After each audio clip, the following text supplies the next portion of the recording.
Shalom. మన ప్రభువుడు రక్షకుడైన యేసుక్రీస్తు నామములో మీ అందరికీ కూడా నా యొక్క శుభాలు తెలియజేస్తూ ఉన్నాను. మీ అందరికీ హృదయపూర్వకమైన వందనాలండి. బాగున్నారు కదా? గతించిన నెలంతా కూడా కాచి కాపాడి ఆయన యొక్క కృపలో మనల్ని భద్రపరుచుకుని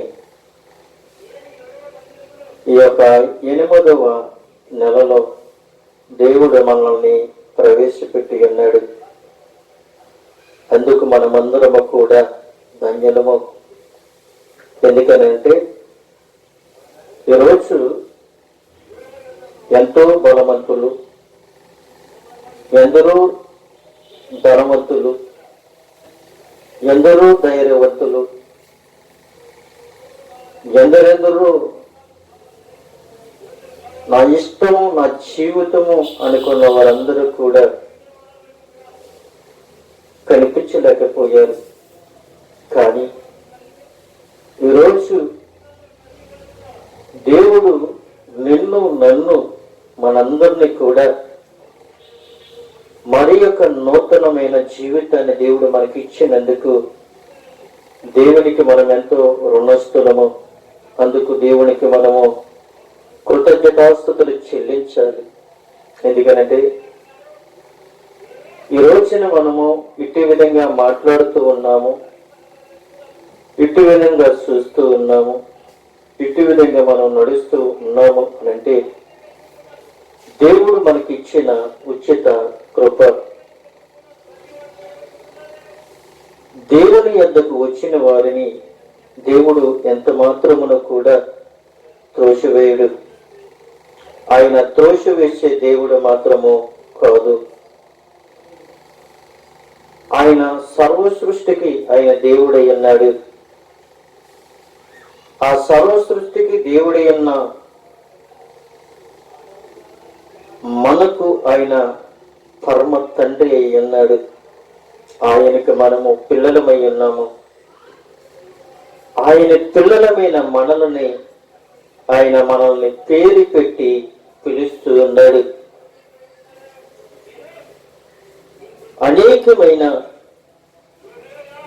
అనేకమైన ప్రజలని ఈ రోజుని పిలుస్తూ ఉన్నాడు. ఆ పిలుపులో నీవు కూడా ఉన్నావు అని ఒక్కసారి నువ్వు గ్రహించుకోవాలి. దేవుని యొక్క పిలుపులో మనం లేము అని అంటే మనము ఎవరి వారమో ఒక్కసారి నీవు తెలుసుకోవాలి.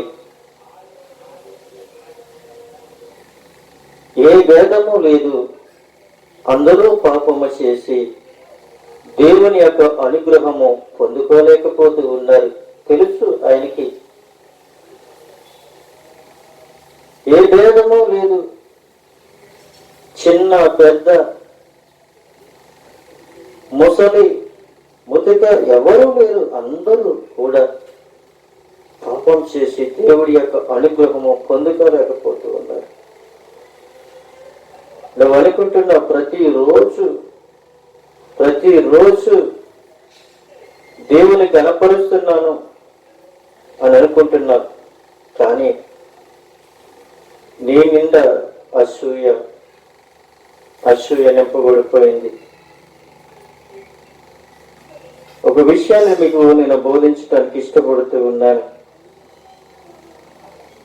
దేవుని యొక్క లేఖనములో ఒక మాట మనకి చదివిస్తూ ఉంది. నేను పాపమునకు అమ్మబడి శరీర సంబంధనై ఉన్నాను అని దేవుడు ఈ యొక్క లేఖనం ద్వారాగా, ఈ యొక్క అంశం ద్వారాగా మనము నేర్చుకోబోతూ ఉన్నాం.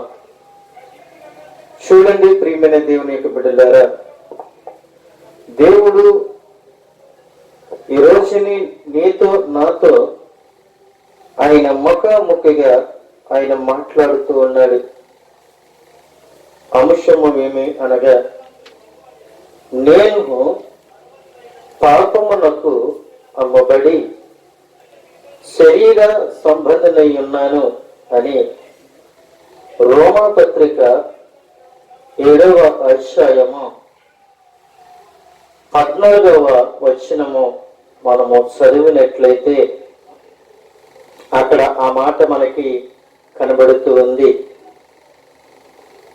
ధర్మశాస్త్రము ఆత్మ సంబంధమైనదని ఎరుగుదము, అయితే నేను పాపమునకు అమ్మబడి శరీర సంబంధనై ఉన్నాను అని ఇక్కడ ఈ యొక్క లేఖనములో దేవుడు మనకి బయలుపరుస్తూ ఉన్నాడు. ఒక ఉదాహరణ మీకు నేను చెప్పాలని ఆశ కలిగి ఉన్నాను. ఒక వ్యక్తి గుడ్డివాడి ఉన్నాడు. ఒక వ్యక్తి గుడ్డివాడి ఉన్నాడు. ఆ గుడ్డివాడికి ఎవరు త్రోవ చూపించగలరు? ఎవరికి ఆ గుడ్డివాడికి త్రోవ చూపించగలరు? ఎవరూ చూపించలేరు. ఆ గుడ్డివాడికి త్రోవ చూపించాలి అని అంటే మరి ఒక వ్యక్తి కళ్ళు కలిగి ఉండాలి. గుడ్డివాడికి త్రోవ చూపించటానికి గుడ్డివాడికి త్రోవ చూపించలేడు. గుడ్డివాడికి మరి ఒక గుడ్డివాడు త్రోవ చూపించలేడు కాబట్టి గుడ్డివాడికి మరి ఒక కళ్ళున్నవాడు దారి చూపిస్తే వాడు మంచి మార్గంలో నడుస్తాడు. గుడ్డివాడు మరి ఒక గుడ్డివాడికి త్రోవ చూపిస్తే వారిద్దరూ కూడా గుంటలో పడిపోతారు. అలాగే ఈ రోజున మనం చూస్తున్నట్లయితే ఆయన అంటూ ఉన్నాడు, నేను పాపమునకు అమ్మబడి శరీర సంబంధమై ఉన్నాను అని ఆయన చెప్తూ ఉన్నాడు. ఈ రోజుని ఎంతమంది ఒకసారి మనము ఆలోచించుకున్నట్లయితే తల్లిదండ్రులు తన పిల్లలని ఎంతగా చదివించి సంరక్షించి వాళ్ళని అభివృద్ధి చేయాలని రాత్రు పగళ్ళు కష్టపడి పిల్లలను చదివించి చిన్నగా ఉన్న వారిని అభివృద్ధిలోనికి తీసుకుని వచ్చి పెద్ద పెద్ద చదువులు చదివిస్తూ ఉన్నారు. అయితే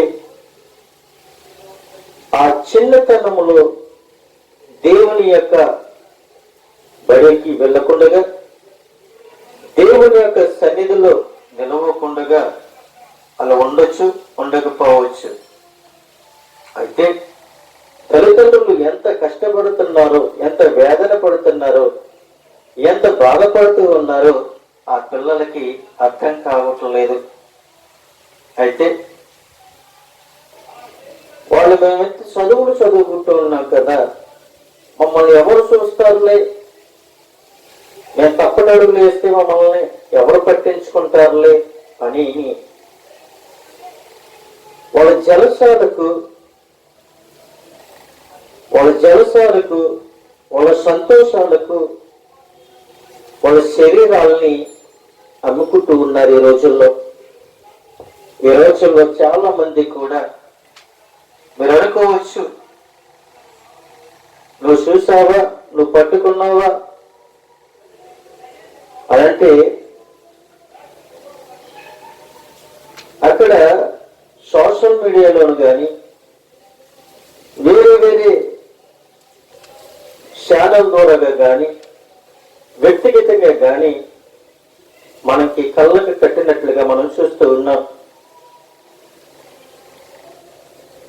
ఈ రోజున చిన్నవారని లేదు, పెద్దవారని లేదు, ముసలని లేదు, ముటుకని లేదు. అయితే ప్రియమైన దేవునికి బిడ్డలారా, ఒక శరీరాన్ని అమ్ముకోవడానికి 500, మరి ఒక శరీరాన్ని అమ్ముకోవటానికి 1000 రూపాయలు, మరి ఒక శరీరాన్ని అమ్ముకోవటానికి 5000 రూపాయలు, మరి ఒక శరీరాన్ని అమ్ముకోవటానికి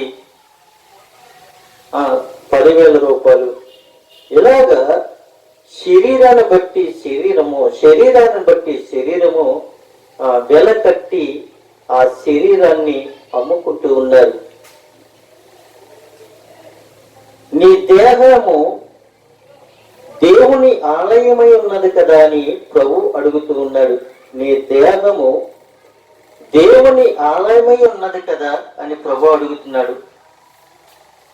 ఈ దేహము దేవుని ఆలయమై ఉన్నప్పుడు ఈ దేహాన్ని పాడు చేసిన ఎడల వాడు పాడైపోతాడు అని ప్రభు సెలవిస్తూ ఉన్నాడు. దేవుని యొక్క దేవాలయాన్ని నువ్వు ఎలా పాడు చేయడానికి ఇష్టపడుతున్నావు? ఆ దేవాలయాన్ని ఎంతకి వెనకమ్మేసుకుంటున్నావు? నీ దేహం అనే దేవాలయాన్ని 500కి అమ్మేసుకుంటున్నావా? నీ దేహం అనే దేవాలయాన్ని 1000కి అమ్మేసుకుంటున్నావా? నీ దేహం అనే దేవాలయాన్ని 5000కి అమ్మేసుకుంటున్నావా? నీ దేహం అనే దేవాలయాన్ని 10,000కి అమ్మేసుకుంటున్నావా? అది దేవుడు మంచిది కాదు. ఆ దేవాలయాన్ని ఎవరైతే పాడు చేస్తారో వాళ్ళు పాడైపోతారు అని చెప్తూ ఉన్నాడు. ఈ రోజుని చెప్పేవారు నీకు లేకపోవచ్చేమో, ఏదో ఒక రోజుని చెప్పేవారు నీ ఎద్దకు వస్తారు. చెబితే వింటే నువ్వు బాగుపడతావని ప్రభు సెలవిస్తూ ఉన్నాడు. చెప్పినప్పుడు ఎటక్కరించటము కాదు, చెప్పినప్పుడు వినాలి. నువ్వు వింటే బాగుపడతావు, నువ్వు వింటే రక్షింపబడతావు, నువ్వు వింటే స్వస్థత పొందుకుంటావు, నువ్వు వింటే అభివృద్ధి పొందుకుంటావు, నువ్వు వింటే దేవుని యొక్క కుమారుడు అవుతావు, నువ్వు వింటే దేవుని యొక్క కుమార్తె అవుతావు, నువ్వు వింటే దేవుని యొక్క రాజ్యానికి నీ పేరు దేవుని యొక్క జీవ గ్రంథంలో రాయబడతాయి. వినకపోతే నరకములో ఉంటాం. నరకములో ఉంటాము అని తెగించి నువ్వు ఉంటే అనుకుంటున్నావేమో. ఒక కొవ్వొత్తి తీసుకోండి. ఒక కొవ్వొత్తి తీసుకొని ఆ కొవ్వొత్తిని వెలిగించి ఆ కొవ్వొత్తి వెలుగుతున్న దాని మీద నీ వేలి పెట్టండి. నీ వేలి పెట్టినప్పుడు అది కాలకొండగా ఉంటుందా? కాలకొండగా ఉంటుందా అని అనుకుంటున్నావా? అలాగే 1 సెకండ్ 2 సెకండ్లు పెడితేనే ఆ చేయి కాలిపోతుంది. ఆ కాలిపోయిన ఆ యొక్క గాయము ఎంత బాధపడుతుందో ఊహించలేము. అలాగే అగ్ని ఆరదు, పురుగు సావదు. ఈ యొక్క అగ్నిగుండములో, ఈ నరకమని అగ్నిగుండములో పడద్రోయబడినప్పుడు ఆ పడద్రోయబడిన నీవైనా నేనైనా ఎవరైనా కావచ్చు, అక్కడ ఎప్పుడు కూడా మండుతూనే ఉంటది. నీ శరీరము కాలిపోతూనే ఉంటది. అది ఆరిపోయే అగ్ని కాదు ప్రియమైన దేవునికి బిడ్డలారా, అది ఆరిపోయే అగ్ని కాదు. ఎప్పుడు కూడా అది వెలిగింపబడుతూనే ఉంటది. నీ ఆత్మ ఎప్పుడు కూడా చనిపోతుంది అని అనుకుంటున్నావేమో, ఎప్పుడు కూడా అది ఏడుస్తూనే ఉంటది, ఎప్పుడు కూడా రోధిస్తూనే ఉంటది. నువ్వు ఎన్ని నీళ్లు తాగినా నీకు దాహం అనేది తీరదు. ఆ అగ్నిగుండంలో నీకు దాహం తీర్చేవారు ఎవరు ఉండరు. ఆ అగ్నిగుండంలో నీ శరీరము మలమల కాలిపోతూ ఉంటది. అయ్యో అయ్యో అయ్యో, నన్ను కాపాడే వారు ఎవరూ లేరా? నన్ను ఆదుకున్న వారు ఎవరూ లేరా? నన్ను రక్షించేవారు ఎవరూ లేరా అని నువ్వు రోధిస్తావు. అబ్రహామా అబ్రహామా, చిటికుడు నీళ్లు నాకు నా నోటిలో పోయవా అని అడిగే పరిస్థితికి వచ్చినప్పుడు అక్కడ అబ్రహాము కూడా మాట్లాడాడు. అబ్రహాము అయిన దేవుడు కూడా అక్కడ మాట్లాడాడు. ప్రియమైన దేవునికి బిడ్డలారా, దేవుడు స్వయంగా నీ యొద్దకు వచ్చి, మీ దగ్గరికి వచ్చి, నీ దేహం అనే దేవాలయాన్ని పాడు చేసుకోవద్దు అయ్యా, నీ దేహాన్ని పాడు చేసుకోవద్దు, నీ దేహాన్ని నువ్వు పాపమును పెట్టద్దు, అమ్మద్దు అని ప్రభు సెలవిచ్చాడు. ప్రభు మాట నువ్వు వినలేకపోతున్నావు, ప్రభు మాట నీ చెవుని పెట్టలేకపోతూ ఉన్నావు. కానీ ఈరోజు ఇటువంటి పని చేయొద్దని ప్రభు సెలవిస్తూ ఉన్నాడు. మనము మన శరీరాన్ని పాడు చేసుకోవద్దు. ప్రియమైన దేవునికి బిడ్డలారా, ఈ శరీరము దేవుడిచ్చిన శరీరము, దేవుడు మనకిచ్చిన మంచి అవయవాలు, దేవుడు మనకిచ్చిన మంచి తలంపులు, దేవుడు మనకిచ్చిన మంచి కళ్ళు, మంచి చెవులు, మంచి నారు, మంచి శరీరము, మంచి ఆరోగ్యము, మంచి ఆయుష్ దేవుడు మనకిచ్చాడు. చూడొద్దన్నది చూసి, మాట్లాడొద్దన్నది మాట్లాడి, వినొద్దన్నది విని, చేయొద్దన్నది చేసి, అయ్యో నన్ను ఆదుకునేవారు ఎవరో లేరా, నన్ను ఆదుకునేవారు ఎవరూ లేరా, నన్ను రక్షించేవారు ఎవరు లేరా, అయ్యో అయ్యో అయ్యో అని నువ్వు రోధిస్తూ ఉన్నావేమో ఈ రోజుని. అందసందాలకు, ఐశ్వర్యకు, ఘనతకు అట్రాక్షన్ అయిపోతున్నావేమో నువ్వు ఈ రోజుని. నీ శరీరాన్ని చూసుకుని నువ్వు మురిసిపోతున్నావేమో, నీ ముఖాన్ని చూసుకుని నువ్వు మురిసిపోతున్నావేమో, నీ జుట్టును చూసుకుని నువ్వు మురిసిపోతున్నావేమో, నీ బట్టలు చూసుకుని నువ్వు మురిసిపోతున్నావేమో. కానీ నీ దేహాన్ని పాడు చేసుకోదని దేవుడు మాట్లాడుతున్నాడు.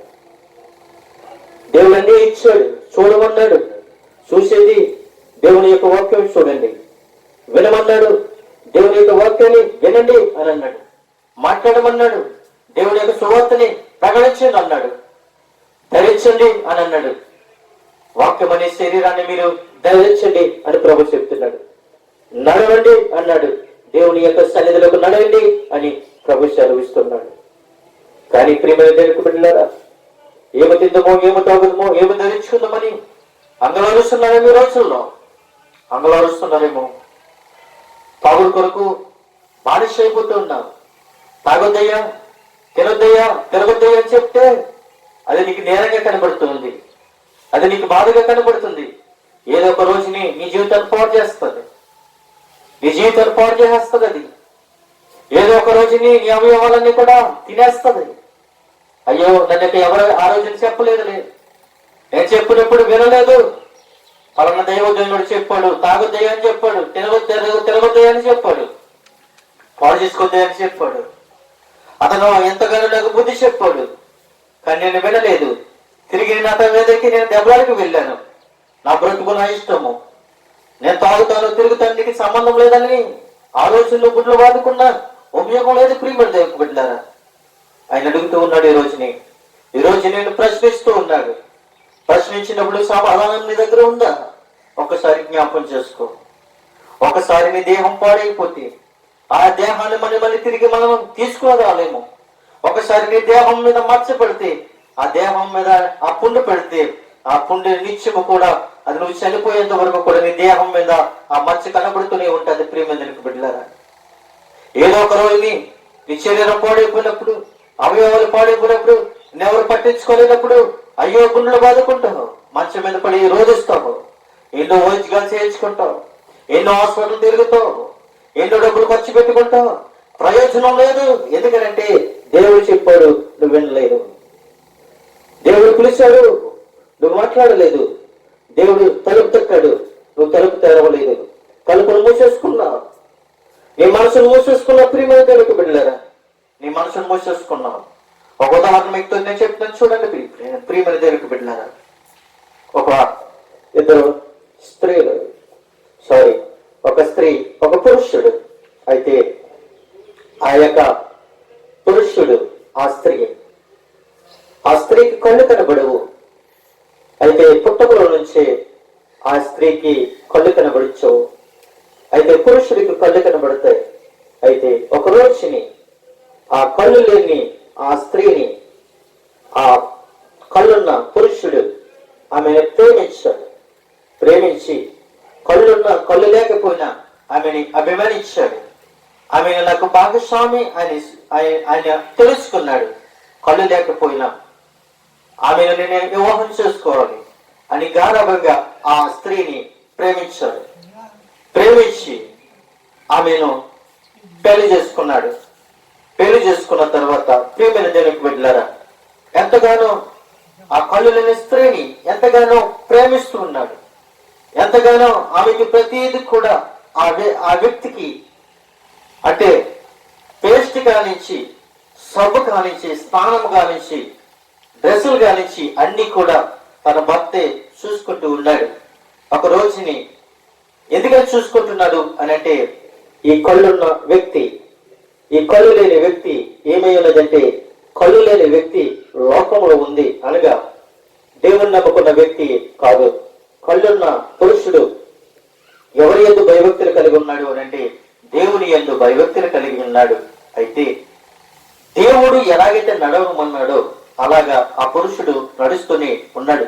దేవుని యందు భయభక్తులు కలిగి జీవిస్తూ ఉన్నాడు. అయితే ఆ యొక్క కళ్ళు లేని స్త్రీని ప్రేమించాడు, పెళ్లి చేసుకున్నాడు, ఆమెను గారంగా చూసుకుంటూ ఉన్నాడు. ఒక రోజుని ఆ భర్త అనుకున్నాడు, ఈ లోకాన్ని నేను చూశాను కదా, ఈ సమాజాన్ని చూశాను కదా, ఈ అందసందం నేను చూశాను కదా, అయితే ఈ లోకంలో ప్రతిదీ కూడా నేను ఈ లోకాన్ని చూసి నేను సంతోషించాను. అయితే నేను ఎలాగైతే ఈ లోకాన్ని చూస్తానో నా భార్య కూడా అలాగే ఈ లోకాన్ని చూడాలి, ఈ సమాజాన్ని చూడాలి, నా భార్య సన్నిధిలోనికి నడవాలి, ప్రభు సన్నిధిలో జీవించాలి, ప్రభు సన్నిధిలో ఎదగాలి అనే ఒక తలంపుతో ఏం చేశాడు అంటే, ఒక డాక్టర్ దగ్గరికి వెళ్ళి ఆ డాక్టర్తో మాట్లాడి, అయ్యా డాక్టర్ గారు, నేను నా భార్యని ఎంతగానో ప్రేమిస్తూ ఉన్నాను. అయితే నా భార్య దేవుణ్ణి చూడలేదు. అయితే నా భార్యని ఇష్టపడి నేను వివాహం చేసుకున్నాను. నా భార్య గుడ్డిది. అయితే ఆమెకు నా కళ్ళు ఇవ్వాలి అని చెప్పినప్పుడు ఆ డాక్టర్ గారు అంగీకరించి ఈ యొక్క భర్త యొక్క కళ్ళు తీసి భార్యకి ఇచ్చాడు. ఇచ్చిన తర్వాత ఉండి భర్త ఆ కళ్ళు తీయక ముందు ఏమని రాశాడు అని అంటే, అమ్మా, నేను గుడిదడిగా ఉన్నావని నిన్ను డ్యాలెన్స్ చేయలేదు, నిన్ను నేను ప్రేమించాను, నేను ఆదరించుకున్నాను, నా కళ్ళు నీకు ఇస్తున్నాను అని చెప్పి ఒక లెటర్ రాసి ఒక పక్కన పెట్టి తన కళ్ళు తన భార్యకి ఇచ్చాడు. కొన్ని రోజుల తర్వాత ప్రియమైన దేవునికి బిడ్డలారా, తన భార్యకు తన భర్త కళ్ళు ఇచ్చిన తర్వాత చూసింది. ఎవరు చూసింది అని అంటే, భర్తని చూసింది. నా భర్త కాదు అని అనుకుంటుంది ఆమె, ఇతను ఎవరో అని అనుకుంటుంది. అనుకుని ఏం చేసింది అంటే అమ్మగారింటికి వెళ్ళిపోయింది. వెళ్ళిపోయిన తర్వాత ఒక రోజుని తల్లిదండ్రులు అడుగుతూ ఉన్నారు, అమ్మ నువ్వు ఎందుకని వచ్చావు, నీ భర్త ఏడి అని అడిగినప్పుడు, నా భర్త ఎవరు అని అడిగినప్పుడు వాళ్ళు అంటున్నారు, నిన్ను ఒక వ్యక్తి ఇష్టపడి పెళ్లి చేసుకున్నాడు, పెళ్లి చేసుకుని ఆ వ్యక్తి నీకు కళ్ళు ఇచ్చాడు అని చెప్పి తన తల్లిదండ్రులు తన కుమార్తెకి చెప్పినప్పుడు, ఎవరు అని చెప్పి తీసుకుని వచ్చిన తర్వాత తన ఇంటికి అత్తవారింటికి వచ్చి తీసుకుని వచ్చారు. గుడ్డివాడిగా గుమ్మంలో కూర్చున్న తర్వాత తన భార్య తన భర్తను చూసి రోధించి ఏడ్చింది, అయ్యో నేను గుడిదనగా ఉన్నప్పుడు నా అందసందాలన్నీ కూడా నువ్వు చూసుకున్నావు, నీ కళ్ళు నాకు ఇచ్చిన తర్వాత నువ్వెవరవో నాకు తెలియదు, నేను విడిచిపెట్టి నేను వెళ్ళిపోయాను, నా తల్లిదండ్రులు నా కళ్ళు తెరిపించారు, నా తల్లిదండ్రులు తిరిగి నీ అద్దకు తీసుకుని వచ్చారు, నేను చూసిన తర్వాత నా జన్మ ధన్యమైపోయింది, నా బ్రతుకు దినములన్నీ కూడా నేనేం చేస్తానో తెలుసా, నా కళ్ళల్లో పెట్టుకొని చూసుకుంటాను, నా గుండెల్లో పెట్టుకొని చూసుకుంటాను, నా తప్పులు క్షమించు, నా తల్లిదండ్రులు చెప్పకపోతే నేను ఈ రోజు తెలుసుకోకపోదునేమో, అయ్యా నన్ను క్షమించు, కళ్ళు లేని నన్ను ప్రేమించావు, కళ్ళు లేని నన్ను ఆదరించావు, కళ్ళు లేని నాకు నీ కళ్ళును దానంగా నగించావు, నా బ్రతుకు దినములన్నీ కూడా నేను నీతో ఉంటాను, నీతో నేను జీవిస్తాను, నేను మట్టిలో పెట్టేంత వరకు కూడా నిన్ను ఎడవును ఎడబాయిను అని ఆమె ఒక మాట తీర్మానంగా చేసుకుంది. అతను అంటాడు, అమ్మా నేను దేవుని ఎరిగి ఉన్నాను, నేను రక్షింపబడ్డాను, దేవుడు కూడా రక్షింపబడు, ప్రభు రాజ్యంలో మనందరము కూడా ఆయన కుమారులుగా కుమార్తెలుగా ఉంటాము అని తన భర్త తన భార్యకి చెప్పాడు. ప్రియమైన బిడ్డలారా, ఎప్పుడైతే ఈ మాట చెప్పాడో భార్య అంగీకరించింది, ప్రభుని స్వీకరించింది. యేసుక్రీస్తు నా సొంత రక్షకుడని ఆమె హృదయంలోనికి ఆహ్వానించుకుంది. ప్రియమైన బిడ్డలారా, తన జీవితాన్ని పాడు చేసుకోలేదు. అయ్యో నాకు కళ్ళు లేనప్పుడు, నా కళ్ళు వచ్చినప్పుడు నేను పాపంలో ఉండాలని, కళ్ళు వచ్చినప్పుడు నా శరీరం అమ్ముకోవాలని, కళ్ళు వచ్చినప్పుడు లోకంలో తిరగాలని, కళ్ళు వచ్చినప్పుడు సమాజంలో గతులు వేయాలని ఆమె తీర్మానం తీసుకోలేదు. ఏ తీర్మానం తీసుకుందో తెలుసా? ప్రభు నా సొంత రక్షకుడు, నా భర్త ద్వారా గనక దేవుడు రక్షణ నాకు అనుగ్రహించాడని ఆమె దేవుని యొక్క సన్నిధిలో గొప్ప సాక్షిగా నిలబడినట్లుగా మనం చూస్తూ ఉన్నాం. నిజమే ప్రియమైన బిడ్డలారా, ధర్మశాస్త్రము ఆత్మ సంబంధమైనదని ఎరుగుదము. ధర్మశాస్త్రము నీకు ఏమని చెప్తుందంటే అది దేవుని యొక్క ఆత్మ సంబంధమై ఉన్నది. నిజమే ప్రియమైన బిడ్డలారా, ధర్మశాస్త్రం నిన్ను వింటే ధన్యుడువే. నిన్ను నీ పొరుగు వారిని ప్రేమించమంటుంది, నీ సహోదరులను ప్రేమించమంటుంది, నీ కుటుంబాన్ని ప్రేమించమంటుంది, తప్పు చేయొద్దని చెప్తూ ఉంది, తాగొద్దని చెప్తుంది, శరీరాన్ని పాడు చేసుకోవద్దని చెప్తుంది, నీ స్నేహితులను గౌరవించమని చెప్తూ ఉంది. అయితే దుష్టుడి యొక్క ఆలోచన నీలో రానివ్వకుండా ప్రభు సన్నిధిలో నువ్వు నడిచినట్లయితే ప్రభు నీతో మాట్లాడతాడని నేను ముఖాముఖిగా తెలియపరుస్తూ ఉన్నాను. మరి ఒక విషయాన్ని మనం జ్ఞాపకం చేసుకున్నట్లయితే ఆయన మరి ఒక మాట అంటున్నాడు, యెహోవా దృష్టికి చెడుతనము అని అక్కడ ఆయన మనతో మాట్లాడుతున్నాడు. చూడండి ప్రియమైన బిడ్డలారా, యెహోవా దృష్టికి చెడుతనము అనే విషయాన్ని మనకి బయలుపరుస్తున్నాడు. 2 రాజుల గ్రంథంలోనికి మనం వెళ్ళినట్లయితే 2 రాజుల గ్రంథము 17వ అధ్యాయము 17వ వచనములో మనం చూసినట్లయితే అక్కడ ఒక మాట మనకి తెలియపరుస్తున్నాడు. చూడండి, 17వ అధ్యాయము 17వ వచనములో మనం చూసినట్లయితే అక్కడ ఒక మాట తెలియపరుస్తున్నాడు.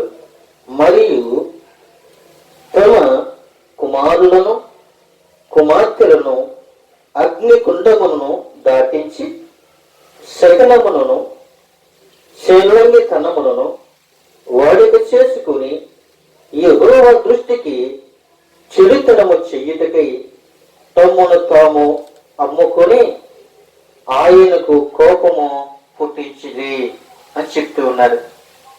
తమ్ముడు తాము అమ్ముకున్నారు. దేనికి అమ్ముకున్నారు అని అంటే, కుమారులైన కుమార్తెలైనను వాళ్ళు ఏం చేస్తూ ఉన్నారంటే అగ్నిగుండములను దాటిస్తూ ఉన్నారు. అలాగే శకునముల కాడకు వాళ్ళు ఏం చేస్తున్నారంటే పంపిస్తూ ఉన్నారు. నీ కుమారులైనా నా కుమారులైనా ఎవరినైనా కావచ్చు ప్రియమైన దేవునికి బిడ్డలారా, దేవుడు నీ పిల్లలని అగ్నిగుండములు దాటించమని చెప్పలేదు. నీ పిల్లలకి వాక్యము నేర్పమని దేవుడు చెప్పాడు. అగ్నిగుండములు దాటించటము గాని శకునములు చూడటము గాని దేవుడు నీకు ఇవి చెప్పలేదు. వీటికి మీరు అమ్మబడికండి, అగ్నిగుండానికి మీరు అమ్మబడికండి, శిలంగితనానికి మీరు లోబడికండి, శకునాలు మీరు చూడకండి అని ప్రభు సెలవిస్తే పనిగట్టుకొని అగ్నిగుండాలు కావడుతూ ఉన్నాము. అలాగే మనము శోధులు చెప్పించుకుంటున్నాము. ఎందుకంటే శోధు అనగా శకునములను చేయించుకుంటూ ఉన్నాం. అయ్యా నా కూతురికి పెళ్ళి అవుతుందా, అయ్యా నా కుమారుడికి పెళ్ళి అవుతుందా, అయ్యా ఇదిగో నా కుమారుడు నా కుమార్తె వివాహం చేసుకున్నారు, వాళ్ళకి పిల్లలు పుడతారా, ఇలాగా శకునాలు చెప్పించుకుంటూ ఉన్నారు. ఎవడెవడో వస్తాడు, అమ్మా నీకు పెళ్ళైపోతుంది, నీకు పిల్లలు పుట్టేస్తారు. కానీ ప్రియమైన దేవునికి బిడ్డలారా, దేవుడు ఇచ్చేది శాశ్వతమైన ఇస్తాడు కానీ పనికిరాని ఇవ్వబడే ప్రియమైన దేవునికి బిడ్డలారా. ఎందుకో తెలుసా? ఎందుకో తెలుసా ప్రియమైన దేవునికి బిడ్డలారా, ఇసాకు ఏ వయసులో పుట్టాడు అని అంటే వృద్ధాపంలో పుట్టినట్లుగా మనం చూస్తూ ఉన్నాం. ఈ రోజుని అబ్రహాము ఏ వయసులో పిల్లలు కన్నాడు? 100 సంవత్సరంలో పిల్లలు కన్నాడు. ఈ రోజుని నాకు వివాహం అయింది, 5 సంవత్సరాలు అయింది, 10 సంవత్సరాలు అయింది, 4 సంవత్సరాలు అయింది, నాకు ఇంకా పిల్లలు పుడతం లేదు అని నువ్వు సిద్ధపడుతున్నావేమో. దేవుడు అంటున్నాడు, నీకు ఇచ్చేది శాశ్వతం ఇస్తాను. వాగ్దానం చేసిన దేవుడు నమ్మదగిన దేవుడు. నీకు మంచిదే ఇస్తాడు కానీ చెడ్డది ఇవ్వడు. నిజమే, నువ్వు ఎన్నెన్నో ప్రయోగాలు చేసి ఎన్నెన్నో వైద్యాలు చేయించుకొని ఎన్నెన్నో డబ్బులు ఖర్చు పెట్టుకుని మనం చేస్తామేమో. అవన్నీ కూడా అదే మనకి ఉపయోగకరమ కాదు. కానీ ప్రియమైన దేవునికి బిడ్డలారా, దేవుడు ఇచ్చేది అది మనకి శాశ్వతమైందే. ఈ రోజుని ప్రభుని నీ హృదయంలో పెట్టుకుంటే, ప్రభుని తలుపుల్లో పెట్టుకుంటే ప్రభు నిత్యము కూడా నీకు శాశ్వతమైనది ఇస్తాడు కానీ పనికిరాంది ఇవ్వడు అని దేవుడు నీకు ఈ రోజుని చెప్తూ ఉన్నాడు. నీ కుమారులైనా నీ కుమార్తెలైనా ఏం చేస్తున్నావో తెలుసా? అగ్నిగుండంలోనికి పంపిస్తూ ఉన్నావు, అగ్నిగుండాలు దాటిస్తూ ఉన్నావు. ఈ రోజుల్లో నీ కుమారులు నీ కుమార్తెలు నీ కుటుంబమును ఎక్కడికి పంపిస్తున్నావో తెలుసా? సకలములకు పంపిస్తున్నావు, శిలంగ వారి దగ్గరికి పంపిస్తున్నావు. వాడు ఏమేమో చెప్తాడు, ఏమేమో చేస్తాడు, కానీ నిన్ను ఎక్కడికి గెంటేస్తున్నాడు తెలుసా? నరకంలోనికి గెంటేస్తున్నాడు, నరకంలోనికి పంపేస్తున్నాడు. నువ్వు నరకానికి పాత్రుడు అయిపోతున్నావు, నరకానికి శిక్షని పెట్టుకుంటున్నావు. అగ్నిగుండం మంచిది కాదు, శిలగితనం మంచిది కాదు, శగిన మందం మంచిది కాదు. మీరు అమ్ముకోవద్దు, నా ప్రభువైన దేవునికి కోపం రప్పించొద్దు. నువ్వు అగ్నిగుండాలు దాటినా, నువ్వు శిలంగర దగ్గరికి వెళ్ళినా, నువ్వు సకినాల దగ్గరికి వెళ్ళినా నువ్వు దేవునికి ఇష్టం కాదు, దేవునికి కోపము పుట్టించొద్దు. నీకేం జరిగినప్పటికీ కూడా నా దేవుని యొద్దకు వెళితే దేవుడు నన్ను స్వస్థపరుస్తాడు, దేవుడు నన్ను రక్షిస్తాడు అని ఆశ కలిగి ఉండాలి. అయ్యో ప్రాణ భయంతో అక్కడికి పరుగులెట్టి ఇక్కడికి పరుగులెట్టి ఎక్కడికి పరుగులెట్టి నీ జీవితాన్ని పాడు చేసుకుంటున్నావు ఈ రోజుల్లో. ఆ విధంగా చేసుకోవద్దని ప్రభు సెలవిస్తూ ఉన్నాడు. మరి ఒక విషయం మనం జ్ఞాపకం చేసుకున్నట్లయితే, మూడో విషయాన్ని మనము జ్ఞాపకం చేసుకుంటున్నాం. నా యందు నివసించు పాపమే గాని నేను కాదు అని రోమపత్రిక 7వ అధ్యాయము 17-18 వచనాలలో ఈ విధంగా మనకి తెలియపరుస్తూ ఉన్నాడు. చూడండి ప్రియమైన బిడ్డలారా, కావున ఇకను దాన్ని చేయనది నా యందు నివసించు పాపమే గాని నేను కాదు. చూడండి, కావున ఇకను దాన్ని చెయ్యనది నా యందు నివసించు పాపమే గాని నేను కాదు. నాలో ఉన్నది పాపమే, నా శరీరంలో ఉన్నది పాపమే, నా అవయవంలో ఉన్నది పాపమే. పాపము నా మీద వేలబడి చేస్తూ ఉంది, కానీ నేను కాదయ్యా, నేను కాదు. పాపం మన మీద వేలబడి చేయకూడదు. పాపం మనలోనికి రానివ్వకుండా ఉండాలి అనంటే నీలో ఏముండాలి అనంటే క్రీస్తు ఉండాలి. నీలో ఏముండాలంటే క్రీస్తు సారూప్యము ఉండాలి. నీలో ఏమో ఉండాలంటే క్రీస్తు రక్తము ప్రోక్షింపబడాలి. ప్రియమైన దేవునికి బిడ్డలారా, 18వ వచనం చూసినట్లయితే, నా యందు అనగా నా శరీరమందు మంచిది ఏది నివసింపదని నేను ఎరుగుదును. మేలైనది చేయవలెనను కోరిక నాకు కనబడుచున్నది, గాని దానిని చెయ్యుటకు నాకు కలుగుటలేదు అని ఈ విధంగా మనకి తెలియపరుస్తున్నాడు. నా శరీరమందు మంచిది ఏది నివసింపలేదని నేను ఎరుగుదునయ్యా. ఒప్పుకోవాలి, ప్రభువా నా శరీరంలో మంచిది అనేది ఏది లేదు. ప్రతిదీ ఒప్పుకోవాలి ప్రభు సన్నిధిలో.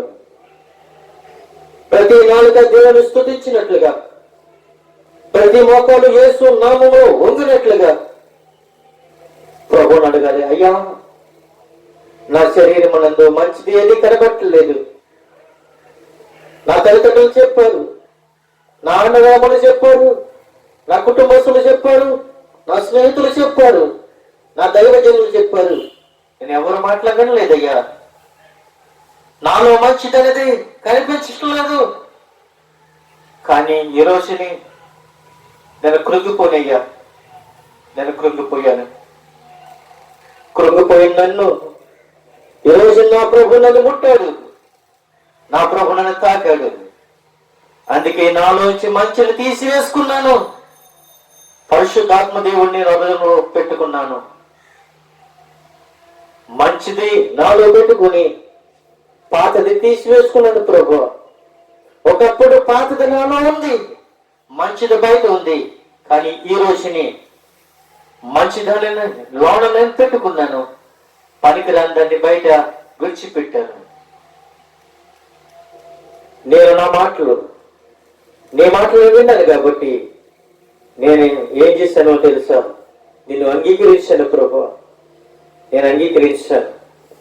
అయితే నేను చెయ్యగోరనిది మేలు చేయక చెయ్యగోరన్నది కీడు చేస్తున్నాను. ఇక్కడ తిన్నాడు ప్రియముల దేవునికి బిడ్డలారా. అయితే పరిశుద్ధాత్మ దేవుడు నీతో నాతో మాట్లాడుతున్నాడు. మరి ఒక విషయాన్ని మనం జ్ఞాపకం చేసుకున్నట్లయితే, నా శరీరం అందు మంచిది ఏదియో నివసించట్లేదు. అయితే 4వదిగా మనం చూసినట్లయితే, నా అవయవములో ఉన్న పాప నియమునకు నన్ను చెరపట్టి లోబరుచుకును సున్నది. చూడండి, రోమపత్రిక 7వ అధ్యాయము 23వ వచనంలో చూసినట్లయితే అక్కడ ఒక మాట మనకి కనబడుతూ ఉంది. నేనొక నియమమును నా అవయవములో ఉన్నట్టు నాకు కనబడుచు ఉన్నది. అది నా మనసునందునున్న ధర్మశాస్త్రము పోరాడుచు నా అవయవములోనున్న పాప నియమమునకు నన్ను చెరపట్టి లోబరుచుకొనుచున్నది. చూడండి, నీ అవయవములోనూ అయినా కావచ్చు, నా అవయవములో అయినా కావచ్చు, ప్రియమదులకు బిడ్డరా, పాపం నియమునకు నన్ను చెరబట్టే ఏం చేస్తుందంటే నన్ను లోబరుచుకొనుచున్నది. పాపం అంతా కూడా నన్ను ఏం చేస్తుంది? లోబరుచుకుంటుంది. పాపం నన్ను లోబరుచుకుంటుంది, ఆకర్షిస్తుంది. బయట అందసందాలను చూపించి, బయట సంతోషాలు నీకు చూపించి, నిన్ను ఆకర్షించి పాపము నిన్ను ఏం చేస్తుందో తెలుసా? లోబరుచుకుంటుంది. నువ్వేం ఆలోచన కలిగి ఉన్నావు? భోజనానికి నువ్వు ఆశ కలిగి ఉన్నావా? సాతాను గడి భోజనం పెట్టి నిన్ను ఆకర్షించుకుంటున్నాడు. నువ్వు బట్టలకి ఆకర్షించబడ్డావా? నీకు బట్టలు ఇచ్చి నేను ఆకర్షించుకుంటున్నాడు. నువ్వు దుర్భాషలకి ఆకర్షించబడ్డావా? దేవుడు నేను దుర్భాషలను ఇచ్చి నేను ఆకర్షించుకుంటున్నాడు. నువ్వు దొంగసాధనం చేయటానికి ఆకర్షించబడ్డావా? ఇవన్నీ చూపించి నిన్ను ఆకర్షించుకుంటున్నాడు. నేను దొంగలించుకుంటున్నాడు. సాతాను దోసుకుంటున్నాడు. నీ అవయవాలు దోసుకుంటున్నాడు, నీ తలపులు దోసుకుంటున్నాడు, నీ నడవడికి దోసుకుంటున్నాడు, నీ మాటలు దోసుకుంటున్నాడు. సాతానుగాడు ఎన్ని కుయ్యెత్తులు వెతుకుతున్నాడు. ఏ లోకమైన అందసందాలన్నీ కూడా నీ అవయవంలోనికి పంపేసి అది నిన్ను దోచుకుంటున్నాడు, దేవునికి దూరం చేస్తున్నాడు. దేవుడి దగ్గరికి రావాలని ఎంత ఇష్టపడుతుంటే నీ శరీరం అంతా కూడా ఏమైపోయిందంటే సాతానుగాడు దోచుకున్నాడు. సాతానుగాడు నీలో నింపబడిపోయాడు. సాతానుగాడు బయటికి తోసివేయట్లేదు. నువ్వు ఈరోజు సాతానుగాడు తోసివేయట్లేదు. సాతానుగాడి నిరోధంలో భద్రపరిచేసుకున్నావు. దేవుడిని దూరం చేసేసుకుంటున్నావు. దేవుడు నాకు ఎక్కర్లు తింటున్నావు, దేవుడు నాకు వద్దని చెప్తూ ఉన్నావు. ఏదో ఒక రోజుని కోలపడిపోయినప్పుడు అంటున్నావు, అయ్యో ఎవరు నాకు లేరా, ఆదుకునేవారు లేరా, ఆదరించేవారు లేరా అని నువ్వు అడుగుతున్నావు. ప్రియమైన దేనికి బిడ్డలారా, మరి ఒక మాట మనం చూసినట్లయితే శరీర విషయంలో దోషుడినై ఉన్నాను అని రోమపత్రిక 7వ అధ్యాయము 25వ వచనములో ఒక మాట మనకి కనబడుతూ ఉన్నది. చూడండి ప్రియమైన దేనికి బిడ్డలారా, మన ప్రభువైన యేసు క్రీస్తు ద్వారా దేవునికి కృతజ్ఞతాస్తుతులు చెల్లించుతూ ఉన్నాను. కాగా మనసు విషయంలో నేను దైవ నియమమునకు, శరీర విషయములు పాపం నియమమునకు దోషుడినై ఉన్నాను. శరీర విషయంలో నేనేమై ఉన్నానంటే పాప నియమమునకు దోషుడినై ఉన్నాను. ప్రియమైన దేవునికి బిడ్డలారా, శరీర విషయంలో పాపానికి దోషులు అయిపోయాం. దేవునికి దోషులుగా ఉండండి అని చెప్తే పాపానికి దోషులం అయిపోయాం. పాపానికి దాహోహం అయిపోయాం. ప్రియమైన దేవునికి బిడ్డలారా, తల్లిదండ్రులకు లోబడండి అయ్యా, కుటుంబానికి లోబడండి అయ్యా, సంఘానికి లోబడండి అయ్యా, దేవునికి లోబడండి అయ్యా, దేవుని కృతజ్ఞతాస్తుతులు చెల్లించండి అని చెప్తూ ఉంటుంటే అబ్బే నా శరీర విషయంలో నేనేమైపోయి తెలుసా, పాపం నియమమునకు నేను దోషులను అయిపోయాను. దానికి నేను దోహం అయిపోయాను. దానికి నేను లోబడిపోయాను. అది ఎక్కడికి లెక్క వెళ్ళిపోతుంటే అక్కడికి వెళ్ళిపోతున్నాం. ఎక్కడ డప్పు కొడితే అక్కడ పరిగెట్టిపోతున్నాం. ఎక్కడ డ్యాన్సులు వేస్తుంటామో పరిగెట్టిపోతున్నాం. ఎక్కడ పాటలు పాడుతుంటే అక్కడ పరిగెట్టిపోతున్నాం. ఎక్కడ శబ్దం వినపడితే అక్కడికి మనం వెళ్ళిపోతూ ఉన్నాం. ప్రియమైన దేవునికి బిడ్డలారా, శరీరము ఎక్కడికి లేకపోతుందో తెలుసా? ఈ శరీరము ఈ లోక ఆకాశము ఆకర్షణలోనికి మనము వెళ్ళిపోతున్నాం. ఎక్కడ మన దగ్గర తీసుకుని వెళ్ళిపోతుంది శరీరం. ఎక్కడ మన దగ్గర కూర్చుని పడుతుంది శరీరము.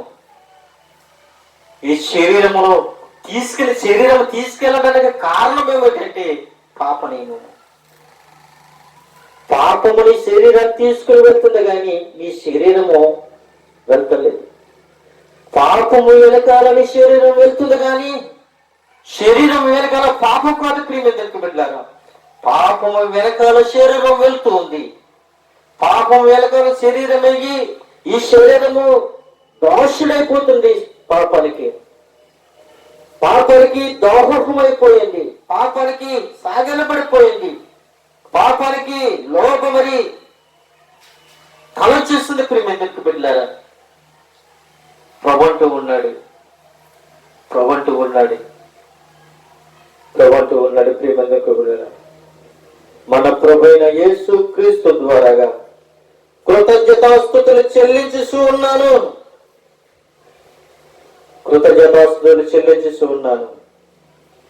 కాగా మనసు విషయంలో చూసినట్లయితే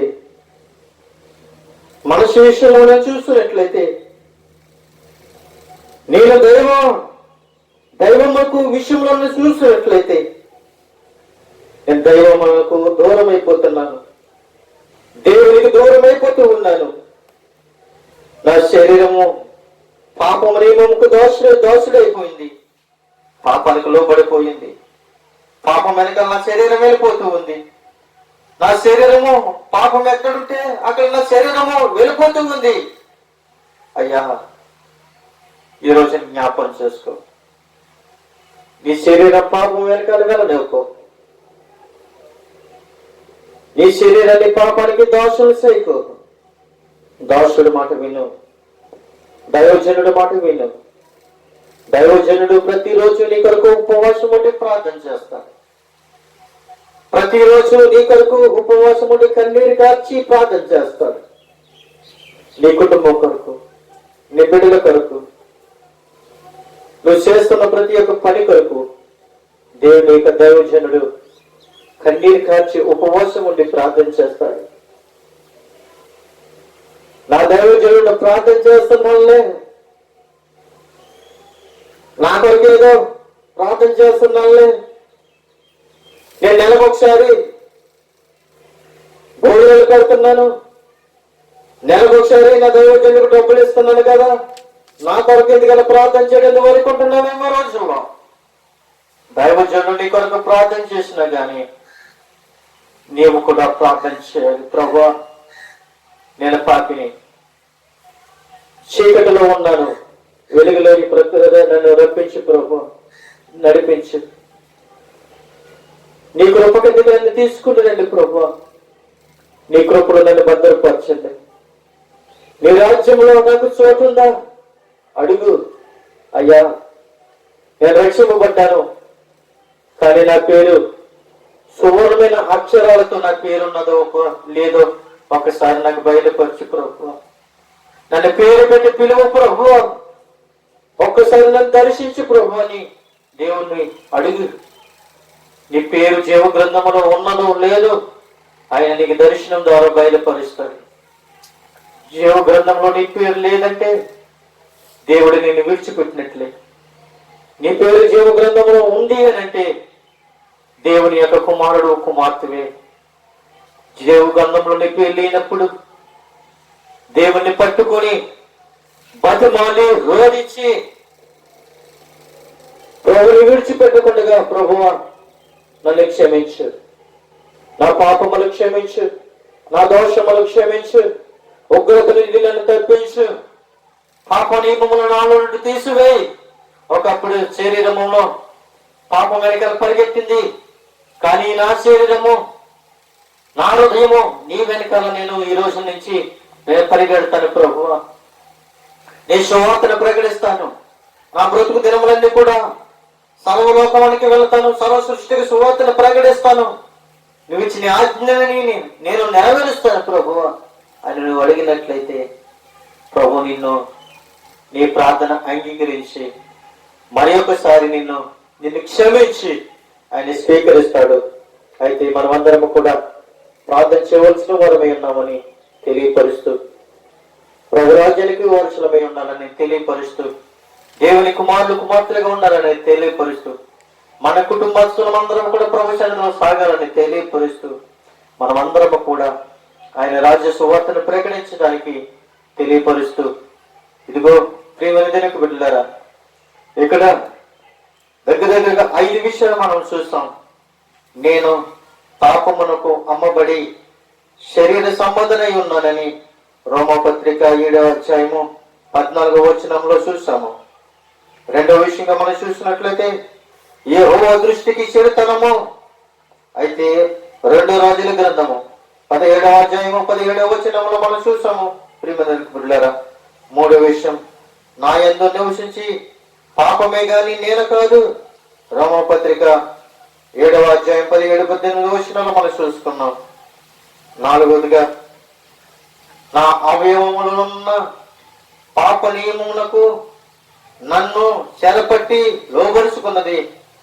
రోమపత్రిక 7వ అధ్యాయము 23వ వచనంలో మనం చూస్తాం.